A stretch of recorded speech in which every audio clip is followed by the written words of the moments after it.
ইফতারির পরে মনে হয় কিছু একটা খাই। তো 2 দিন ধরে আমার খুব চিপস খেতে ইচ্ছা করছিল, পটেটো।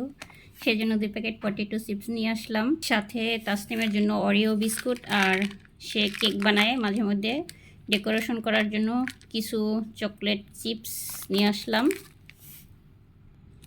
আর এখানে স্ট্রবেরি আছে, তো স্ট্রবেরি ভালো লাগে আমার খেতে, সেজন্য যখনই সুপার শপে যাই স্ট্রবেরি নিয়ে আসি। এগুলো দেশি স্ট্রবেরি, কিছু স্ট্রবেরি নিয়ে আসলাম। আর আপনাদের ভাইয়ের খুব কচুর লতি পছন্দ, সে কচুর লতিটা খুব পছন্দ করে, সেজন্য কিছু কচুর লতি নিয়ে আসলাম, একদম ফ্রেশ। অনেক দিন ধরে কোনো শাক টাক খাই না রমজানের পর থেকে, সেজন্য কিছু লাল শাক নিয়ে আসছি। লাল শাকগুলো আমার কাছে বেশ ভালোই লেগেছে, তাই 2 আটি লাল শাক নিয়ে আসলাম। আর এখানে হাফ কেজি মোলা মাছ নিয়ে আসছি। কাটার ঝামেলা, হাফ কেজি না, সরি 250 গ্রাম, একবারে অল্প কিছু মলা মাছ নিয়ে আসছি। মাছগুলো একদম ফ্রেশ ছিল, মানে তাজা, দেখে আর লোভ সামলাইতে পারি না, তাই কাটার ভয়ে আমি 250 গ্রাম মানে 1 পোয়া মলা মাছ নিয়ে আসছি। মলা মাছগুলো সত্যি অনেক ফ্রেশ, একদম তাজা মলাগুলো।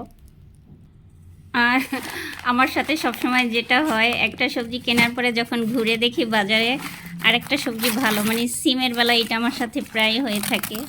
কিছু সিম আগেই নিয়েছিলাম, তো তারপরে যে দেখলাম এই সিমগুলো আরও বেশি মজা খেতে, সেই জন্য 2 ধরনের সিম নিয়ে আসছি। দেখেন, এটা হলো এক ধরনের আর এটা হলো এক ধরনের। তো আমি এই রকমের প্রায় করি, বাজারে গেলে একটা সিম কিনি, তারপরে যখন এই মোটা সিমটা দেখি এটা বেশি ভালো লাগে আমার কাছে খেতে, তারপরে এইটাও নিয়ে আসি, কি আর করবো। তাই অল্প অল্প করে 2টা থেকেই নিয়ে আসছি, হাফ কেজি করে রান্না করে খাওয়া যাবে বা ভর্তা করে খাওয়া যাবে। দেখতেই পাচ্ছেন যে 2 রকমের সিম। এটা আমার সাথে সব সময় হবেই হবে, একটা সিম কেনার পরে যখন এই সিমটা দেখি তখনই আমার এটাও কিনতে ইচ্ছা করে, তো 2টাই নিই সিম। প্রায় এই কাজটা আমি করে থাকি। আর আমার কাছে পাকা মিষ্টি কুমড়া যেটা আমরা সব সময় খেয়ে থাকি, সেটার থেকে এই কাঁচা মিষ্টি কুমড়াটা মনে হয় বেশি ভালো লাগে ভাজি বা রান্না করে খেলে। তো আমি চেষ্টা করি সবসময় এই রকমের কাঁচা মিষ্টি কুমড়া নিয়ে আসার জন্য।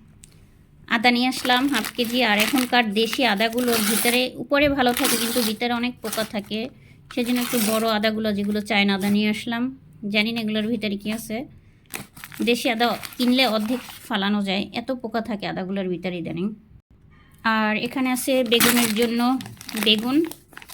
তাসনিমের প্রতিদিন বেগুনি লাগেই, ওর খুব পছন্দের একটি জিনিস বেগুনি, সেই জন্য বেগুন নিয়ে আসলাম। আর বেগুনগুলো আমার কাছে, যেটা সত্যি কথা, খুব ভালো লেগেছে, মোটামুটি ভালোই ফ্রেশ আছে আর তাজা আছে। এখানে দেশি শশাগুলো একদম তাজা, এরকমের শশা খুব কম পাওয়া যায়, সহজে বাজারে পাওয়াই যায় না, কিন্তু আপন মাঠ থেকে, ফ্যামিলি মাঠ থেকে ইদানিং ভালোই প্রায় টাটকা সবজি নিয়ে আসা যায়। আমার কাছে এই জিনিসটা খুব ভালো লেগেছে, একদম তাজা শশাগুলো দেখেন, মনে হয় যে গাছ থেকে কেটে নিয়ে আসছে মাত্র। এই জিনিসটা আমার ওদের খুব ভালো লেগেছে। আর আমি সবসময় বরিশাল থেকে চিংড়ি মাছ আনার চেষ্টা করি। আমি তো প্রায় বরিশাল আসা যাওয়া করি, ঢাকা থেকে খুব কম চিংড়ি মাছ কেনা হয়, যেহেতু অনেক দিন বরিশালে যাই নাই, তো চিংড়ি মাছগুলো শেষ, সেজন্য হাফ কেজি নদীর মানে সাগরের চিংড়িগুলো, এই চিংড়িগুলো খেতে খুব ভালো লাগে, এগুলো প্রায় আমরা খেয়ে থাকি, তরকারির ভিতরেও দেওয়া যায় বা একটু ভুনা করলেও ভালো লাগে, সেই জন্য হাফ কেজি চিংড়ি নিয়ে আসছি।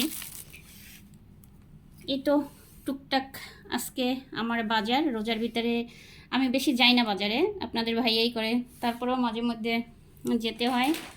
আর আমার পটেটো চিপস যেটা আমার জন্য নিয়ে আসছি, সত্যি আমার জন্য এগুলো নিয়ে আসছি, পটেটোগুলো সবগুলো একদম তাজা এবং ফ্রেশ সব কিছু। তো কেমন লাগলো বাজারগুলো কমেন্ট করে জানিয়ে দেবেন।